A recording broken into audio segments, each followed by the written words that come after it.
Hello, welcome to Subha Adukkalai. நான் உங்கள் சுபா கந்தன். இன்றைக்கி நம்ம வீடியோவில் ஜம் ஜம் ஊறுகாய் பார்க்கலாமா? என்ன ஜம் ஜம் ஊறுகாய்? இது உரமாங்காயில் செய்யக்கூடிய ஒரு ஊறுகாய். நம்ம பச்சை மாங்காயில் ஊறுகாய் பண்ணுவோம் இல்லையா, அதே போல்.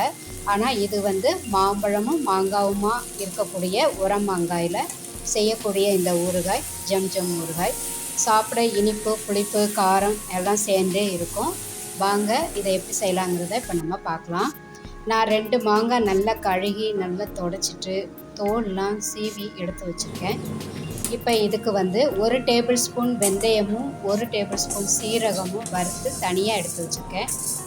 இதில் நம்ம 1/2 டீஸ்பூன் பொடி தான் நமக்கு தேவைப்படும். இதை மீதி உள்ளதை நம்ம மற்ற பொருட்களுக்கு யூஸ் பண்ணிக்கலாம். இப்போ நான் இந்த மாங்காவை 1 இன்ச் அளவுக்கு சதுரமாக இப்படி பீஸ் போல் கட் பண்ணி எடுத்து வச்சுக்கோங்க. இப்போ இது கொஞ்சம் மாம்பழமும் கலந்த மாதிரி இருக்கிறதுனால கொஞ்சம் ஒரு மாதிரி குழுகுழுப்பு தன்மையோடு இருக்கும். இப்போ இதுக்கு நல்லெண்ணெய் 2 டேபிள் ஸ்பூன் தேவைப்படும். இதை நல்ல சூடாக இருக்குது. இதில் இப்போ நம்ம இந்த மாங்காய் ஊறுகாய்க்கு நம்ம தாளிச்சிடலாம். நான் இன்றைக்கி கடுகு போட்டிருக்கிறேன். இந்த கடுகு கூடைய காயப்பொடி ஒரு 1/4 டீஸ்பூன் போட்டுக்கலாம். 2 பச்சை மிளகாய் ரவுண்டாக கட் பண்ணி போட்டிருக்கேன்.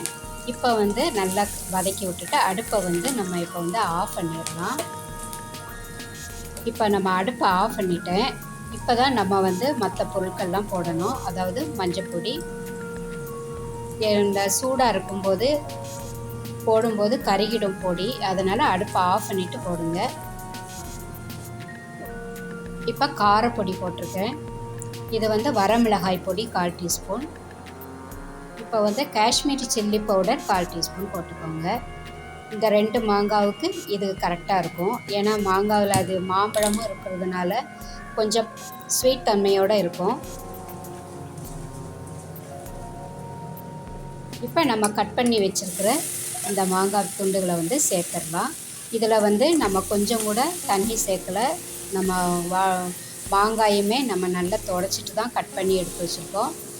அந்த மாங்காயில் உள்ளது அந்த தண்ணியில் தான் இந்த ஊறுகாய் நம்ம வதக்குறோம். இப்போ நம்ம கொஞ்சம் வெள்ளைப்பொடி 1 டேபிள் ஸ்பூன் அளவுக்கு சேர்த்துக்கலாம். இது ஆப்ஷனல் தான். ஏற்கனவே அது கொஞ்சம் ஸ்வீட் தன்மையோடு தான் இருக்கும். இப்போ நீங்கள் இது கொஞ்சம் சேர்த்தா கூட கொஞ்சம் சாப்பிட்றதுக்கு கொஞ்சம் சுவையாக இருக்கும்.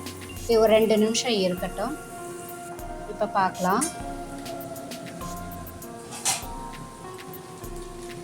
ரொம்ப சிம்பிளாக செஞ்சிடலாம், ஈஸியாக செஞ்சிடலாம். நான் ஏற்கனவே மாங்காய் ஊறுகாய் வீடியோ போட்டிருக்கிறேன். அது பார்க்காதவங்க அந்த வீடியோனா பாருங்கள். அது ஒரு வருஷம் ஆனாலும் கெட்டு போகாது. நான் அந்த மெத்தடில் அந்த மாங்காய் ஊறுகாய் ரெடி பண்ணியிருக்கேன். அந்த வீடியோவோட லிங்க்கையும் நான் கொடுக்குறேன், அதையும் பாருங்கள். இந்த மாங்காய் ஜம் ஜம் ஊறுகாய் கொஞ்சம் இன்ஸ்டண்ட்டாக நம்ம பண்ணிடலாம். பழுத்துட்டு அப்படின்னு சொல்லிட்டு நம்ம வச்சுருக்க வேண்டாம். இது இந்த மெத்தடில் பண்ணும்போது இதனுடைய சுவையும் அதிகமாக இருக்கும். ட்ரை பண்ணி பாருங்கள்.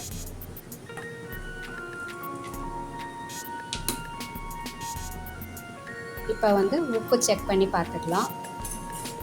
நம்ம இதில் நீங்கள் வெந்தயம் இதெல்லாம் வறுத்து போடுறதுனால நல்ல மணமாகவும் இருக்கும்.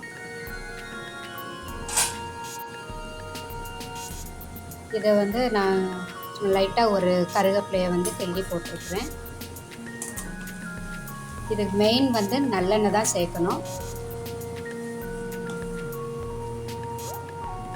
பாருங்கள், நல்லா ஷைனிங்காக ரெடி ஆகிட்டு நம்மளுடைய ஜம் ஜம் ஊறுகாய். நீங்களே இதை ட்ரை பண்ணி பாருங்கள். இந்த ரெசிபி உங்களுக்கு பிடிச்சிருக்கும்னு நினைக்கிறேன். சாப்பிட்றதுக்கு இனிப்பு, காரம் எல்லாமே இருக்கும். இந்த வீடியோ உங்களுக்கு பிடிச்சிருக்கும்னு நினைக்கிறேன். இந்த வீடியோ பிடிச்சிருந்தா லைக் பண்ணுங்கள், ஷேர் பண்ணுங்கள், சப்ஸ்கிரைப் பண்ணுங்கள். பக்கத்தில் இருக்கிற பெல் ஐக்கானையும் ப்ரெஸ் பண்ணுங்கள். அப்போ தான் நான் போடுற புது வீடியோ வரும் ஃப்ரெண்ட்ஸ். நன்றி, வணக்கம்.